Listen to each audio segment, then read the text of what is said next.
In the week since Donald Trump was found guilty of 34 counts in a New York courtroom, some of the wealthiest Americans have come out to announce their support for him. Steve, I really want to talk about this because just in the last week, Donald Trump has this new crop of not even your average Wall Street business guys. I mean, the top of the top, most successful, coming out, throwing parties for him, supporting him, and they're even making arguments that aren't true, right? In the last 24 hours, I've heard some of these guys say, well, when Joe Biden passed that last COVID relief, which, killed us in terms of inflation, unemployment had already completely recovered. Right. That's a lie. It's a lie. And an uninformed voter might not realize that. Right. But I'm talking about the most informed voters, the most successful guys in business are pushing Trump lies in a field that's their own expertise. Why is this? It's quite extraordinary. I mean, in the most cynical answer, you say they're protecting their tax cuts, right?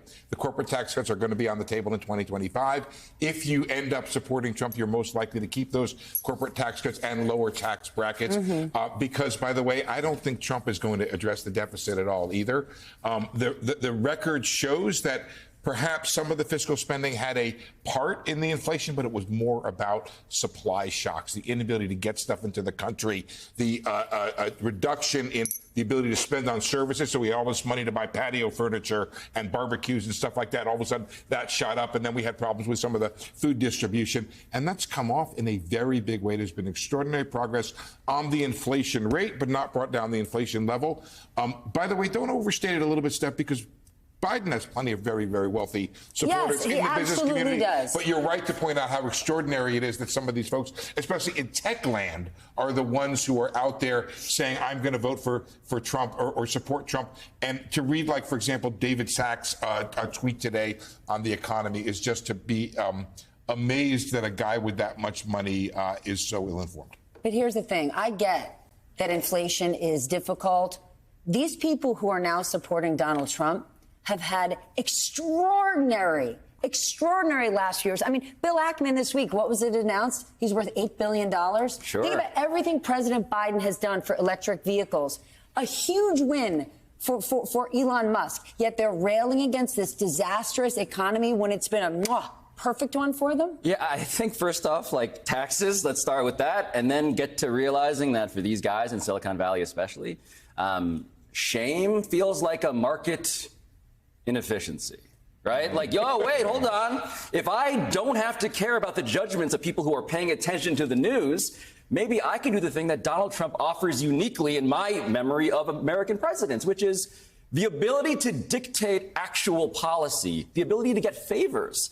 I feel like this is the other part of the Trump administration that goes underrated because we're talking about the bed of nails that is every single scandal. He's for sale.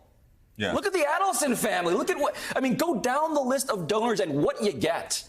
And so if you're tech billionaire, CEO, philosopher king, right? That's what these guys really want to be. They know better. They may think Trump is an idiot, and I think they do, but they also think they can puppeteer him in ways and they can help run the country. And that is something that Joe Biden does not offer them. The White House is for sale. Then in some way, is this like recreating Putin's oligarchs, but here? Oh, God. I'm listening to you, and I'm like, I can't believe we're here again talking about Trump again. And a real chance that he might win. And it reminds me of something I read that criminologists talk about. The reason why jail does not work as a deterrent, because a lot of people do a stint in prison, and they come out and they go, oh, well, I can do that. So now I'm going to go back to the street because, like, that wasn't that bad.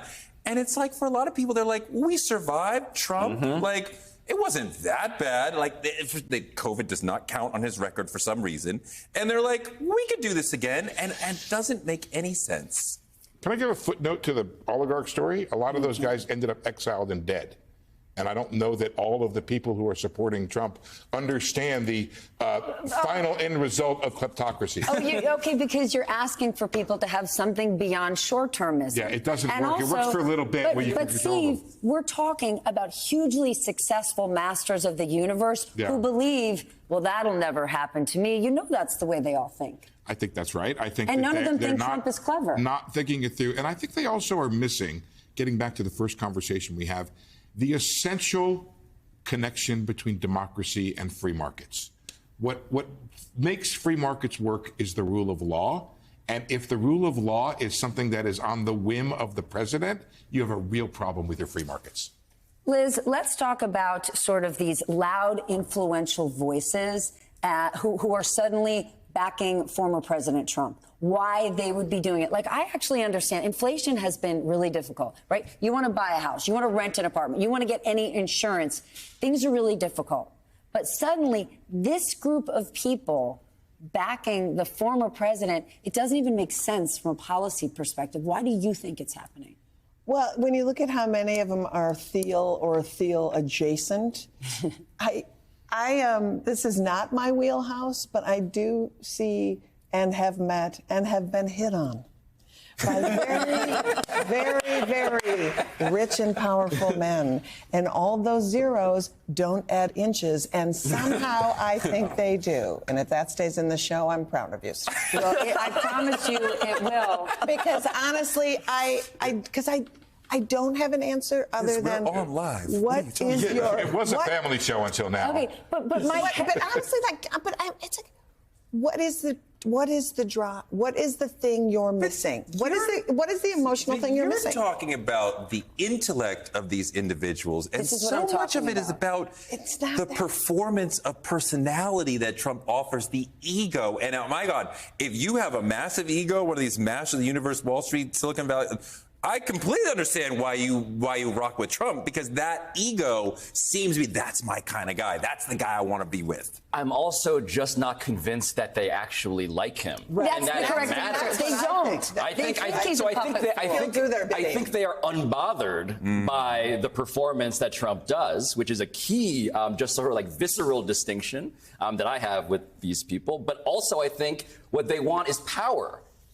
Trump offers them power. This is it in a nutshell. Why? You can purchase. These guys right now believe they can purchase a bat direct phone, line. a bat phone into the Oval Right. Office Yeah. if Donald Trump wins. And it was funny.